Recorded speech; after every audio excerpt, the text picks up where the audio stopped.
اسی حوالے سے بات کرنے کے لیے ہمارے ساتھ سینئر صحافی عطر کاظمی صاحب موجود ہیں. عطر صاحب بہت بہت شکریہ ساتھ دینے کا. فرمائی دیجیے گا کہ آج سب سے بڑا نقطہ جو مجھے سٹرائک کیا وہ یہ تھا کہ آج صرف چیف جسٹس آف پاکستان نے اور سپریم کورٹ نے دستور کے اوپر بات نہیں کی بلکہ دا کانسٹیٹیوشنلٹی آف اٹ، دستور کی اس پہ بات کی ہے. یعنی کہ پہلی بار ہم دیکھ رہے ہیں کہ آئین کے الفاظ اور ان کا چناؤ اس پہ بات کی گئی ہے. Did that strike you sir کہ صادق اور امین کس نے لکھا، کیوں لکھا، یہ تو الفاظ ہی کیسے ہیں، ان کے اوپر پورا اتر ہی کون سکتا ہے؟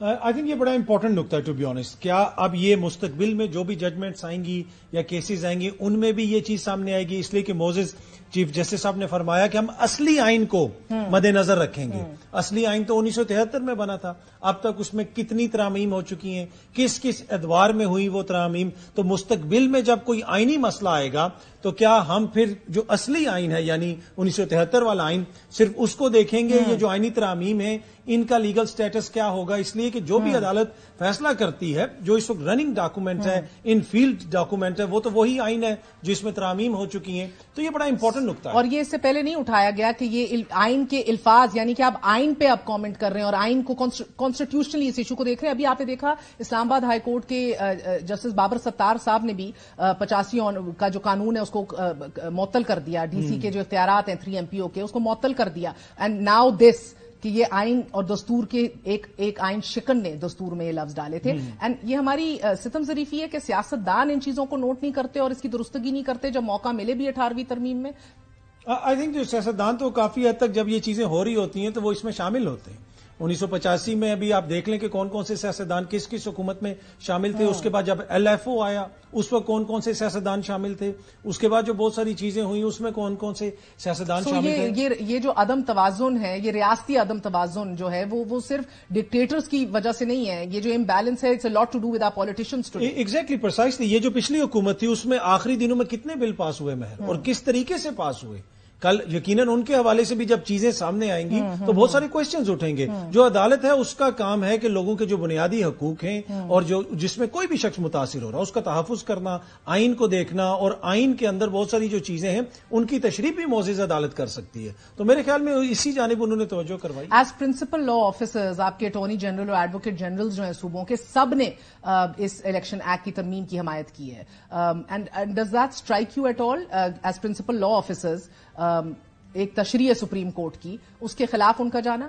نہیں، مجھے نہیں لگتا کہ اس وقت جو ہے وہ ٹو بی آنیسٹ وہ کوئی میں یہ امید کر رہا تھا یا میں کوئی یہ ہوپ کر رہا تھا کہ وہ اس کے اگینسٹ جائیں گے. ابھی پتہ ہے کہ اس میں بہت سارے جو جماعتیں رہی ہیں حکومت میں اور جنہوں نے یہ نگراں سیٹ اپ بنایا، جن جماعتوں نے، ان کی ایک بڑی پرومیننٹ شخصیت ہے جو اس قانون سے متاثر ہو سکتی ہے. تو میرے خیال میں وہ بھی ہمیں سامنے رکھنا پڑے گا. یہ جو تاحیات نااہلی والا مسئلہ ہے تو اس میں تو اب یہ بھی ایک چیز ہے کہ کیا یہ صرف وہ بینیفیشری ہوں گے اس کے یا دیگر لوگ بھی ہوں گے. تو جہاں تک نگران حکومت کا تعلق ہے وہ تو ایک طرح سے بی ٹیم کا ہے جو پچھلی PDM کی حکومت تھی ان کی، تو ان سے تو a lot of this is writing on the wall. ہم نے ماضی میں بھی جو فیصلے بھی آتے ہوئے دیکھ رہے ہیں، پریکٹس اینڈ پروسیجر ایکٹ کے پارلیمان کا حق ہے لیجسلیٹ کرنا ضروری ہے اور یہ 17 ججز بیٹھ کے ایسا کام نہیں کر سکتے. سو اس بات کے اوپر ایک یونانیمٹی دکھ رہی ہے. a lot of this is writing on the wall right now as well. مگر کیا اس کے بعد راستے جب کلیئر ہوں گے جہانگیر خان ترین یا میاں صاحب کے اور یہ فیصلہ آئے گا ممکنہ طور پہ، اگر یہ راستے کلیئر ہوئے تو یہ سوال نہیں اٹھے گا کہ کرمنل کیس میں سزا معطل ہونے کے باوجود وہ نااہلی ڈسکوالیفیکیشن عمران خان کی قائم رہتی ہے، لیکن کانسٹیٹیوشنل نااہلی اگر ختم کر دی جاتی ہے تو ایک کرمنل کیس کے اندر نااہلی وہ اس کی کیا اوقات؟ دیکھیں یہاں وقت کے ساتھ ساتھ ڈیپینڈ کرتا ہے کہ کون کس کے اوپر کیا وقت گزر رہا ہے. یہی میاں صاحب تھے اس وقت، ان کے لیے بڑے مسائل تھے، اور ابھی تو ان پیپر تو وہ ہیں تاحیات نااہل ہیں، لیکن الیکشن کمیشن آف پاکستان کے ROs نے ان کے پیپرز منظور کر لیے ہیں، تو وہ تو پہلے ہی ایلیجیبل قرار دے دیے گئے ہیں. تو یہ مسئلہ تو اب بعد میں ڈسکس ہو رہا ہے. تو ابھی یہ تحریک انصاف کے جو بانی چیئرمین ہیں ان کے مسائل ہمیں نظر آتے ہیں کہ ایک مقدمے میں ان کو سزا ہوئی ہے اور ہو سکتا ہے کہ وہ الیکشن نہ لڑ سکیں. لیکن اگر کوئی حالات تبدیل ہوئے تو آپ دیکھیں گے کہ پھر اس کے باوجود ان کے لیے بھی مسائل ختم ہو جائیں گے. تو کاظمی صاحب، نگران وزیر اعظم کو انصاف کی توقع نہیں ہے ہماری عدالتوں سے. کل آپ نے دیکھا انہیں کرمنل جسٹس سسٹم کے حوالے سے کہ بجا فرمایا، مگر انہوں نے کہا 9000 ادھر لوگ مارے جاتے ہیں، 9 لوگ کنوکٹ ہوتے ہیں، تو انصاف کی توقع نہیں ہے. دوسری طرف آج جو ان کا بیان تھا قاسم کے ابا سے لے کر کس طرح حمید کے ابا کی طرف دیکھنا، ان کی وزیر اعظم کے با اختیار ہونے کے حوالے سے بھی کوئی توقعات نہیں ہے. یہ حقیقت پسندانہ مزاج ہے نگران وزیر اعظم کا، اور اگر آج یہ باتیں اس لیول پہ آن دا پرائم منسٹرز آفس اس کی کرسی پہ اس لیول پہ تسلیم ہو رہی ہیں تو یہ بھی امید کر لی جائے کہ ان چیزوں میں تبدیلی بھی آ جائے گی، بہتری آئے گی. دیکھیے نگران وزیر اعظم صاحب بڑی سلجھی ہوئی شخصیت ہے، انہوں نے بہت زیادہ کتابوں کا مطالعہ کیا ہے. اگر وہ تھوڑا سا ٹائم نکال کے آئین بھی پڑھ لیں، اس آئین کے اندر ان کا کردار کا تعین بھی ہو چکا ہے. وہ پاکستان کی تاریخ کے واحد نگران وزیر اعظم ہیں جو نیو یارک گئے، نیو یارک سے اٹھ کے پیرس چلے گئے، پیرس سے اٹھ کے لندن چلے گئے، لندن سے اٹھ کے سعودی عرب چلے گئے، اور وہ جو بڑی بڑی باتیں کرتے ہیں، کیا یہ ان کا مینڈیٹ ہے؟ کیا ان کا یہ مینڈیٹ ہے کہ وہ بتائیں کہ تمہیں 2 ڈنڈے پڑ گئے تو کیا ہو گیا؟ بھائی کیا ریاست کا صرف اختیار تشدد کا ہی ہے جس کے بارے میں وہ بتاتے ہیں؟ روز جا کے وہ نوجوانوں سے بھی بات کرتے ہیں. تو نگران وزیر اعظم کی جو ہینڈ ان کی میں ہے کام، اگر وہ اس کے اوپر توجہ رکھیں، ان کی اپنی آئینی حیثیت، پنجاب کی خیبر پختونخوا اور پنجاب کی جو حکومتیں ان کی آئینی حیثیت، ان کے اوپر بہت بڑے سوالیہ نشان ہیں. وہ تو اپنی مقررہ مدت سے تجاوز کر چکے ہیں. تو میرے خیال میں نگران وزیر اعظم کا جو کنڈکٹ ہے، جہاں پہ ان کو کوئی کام کرنے کا کہا جاتا ہے ادھر وہ فوراً نگران بن جاتے ہیں. جہاں پہ ان کا کام نہیں ہوتا وہاں پہ آ کے وہ قوم کو لیکچر بھی دیتے ہیں اور بڑے بڑے منصوبوں کی بھی بات کرتے ہیں، اور وہ کہتے ہیں میں نے امریکہ بھی جانا ہے، اقوام متحدہ میں بھی ریپرزینٹ کرنا ہے.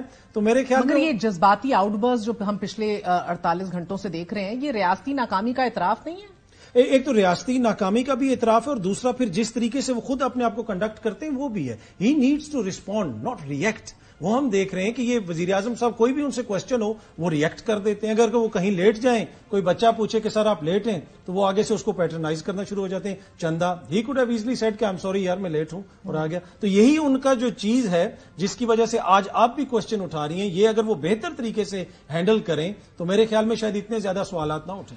اینڈ یہ لاپتہ افراد کے حوالے سے بھی جو ان کا موقف آیا سامنے، جرنلسٹ کو بھی انویسٹیگیٹو جرنلزم کے اوپر انہوں نے تلقین کی، جو صحافی اپنے میڈلز واپس کر رہے ہیں یا کالم نگار ہیں ان کے حوالے سے بھی بڑی برہمی کا اظہار کیا، اور پھر کہا کہ یا تو سمجھ نہیں ہے یا سمجھنا چاہتے نہیں ہیں یا لا علم ہے. اتنے بیسکلی جو اتنی زیادہ اپنی ہمدردیاں دکھا رہے ہیں ان سے مجھے ایشو ہے. از ہی جسٹیفائنگ ایکسٹرا جوڈیشل کلنگز، اور از ہی جسٹیفائنگ جسٹ دا فیکٹ کہ کیونکہ انہوں نے دوسرا پہلو بھی نہیں بتایا نا، 10A فیئر ٹرائل بھی ہے، کچھ رائٹس بھی ہیں. میرا نہیں خیال کہ وہ جسٹیفائی کر رہے ہیں وہ، پر میرے خیال میں جو جس طریقے سے وہ چیزوں کو ایکسپلین کرنے کی کوشش کر رہے ہیں وہ کم اکراس صحیح نہیں آ رہی. وہ جس طریقے سے کہہ رہے ہیں کہ اگر 2 ڈنڈے پڑ گئے تو کیا ہوا، یہ وہی بلوچ عوام ہے جو جن کا تعلق ان کے صوبے سے ہے. وہ ان سے آ کے کیا مانگ رہے ہیں؟ وہ صرف یہ کہہ رہے ہیں کہ آپ ہماری بات سن لیں. جس رات کو وہ پرائم منسٹر ہاؤس کے اپنے فیوریٹ بیڈ روم میں، جو ایک ٹی وی انٹرویو میں انہوں نے کہا کہ میرا بڑا فیوریٹ ہے، اس میں وہ ہیٹر لگا کے سو رہے تھے، اسی رات کو یہاں پہ ٹھنڈا پانی بلوچ پروٹیسٹرز کے اوپر پھینکا جا رہا تھا، ان کے اوپر ڈنڈے برسائے جا رہے تھے. تو ہی نیڈز ٹو انڈرسٹینڈ کہ وہ آپ کے سامنے اپنے دکھ لے کے آئے ہیں. ہاں اگر کوئی شخص دہشت گردی میں ملوث ہے آپ اس کے خلاف ایکشن لیں، پر آپ صحافیوں کو بھی یہ کہہ رہے ہیں کہ بھائی تم جا کے وہ علیحدگی پسندوں کے ساتھ مل جاؤ، پہاڑوں پہ چلے جاؤ. کیا یہ رویہ مناسب ہے نگران وزیر اعظم صاحب کا؟ کیا اتنا زیادہ پریشر لے لیا انہوں نے؟ اگر شاید وہ اپنی توجہ صرف انتخابات کی طرف رکھتے تو اتنے زیادہ انڈر پریشر نہ آتے. بہت بہت شکریہ.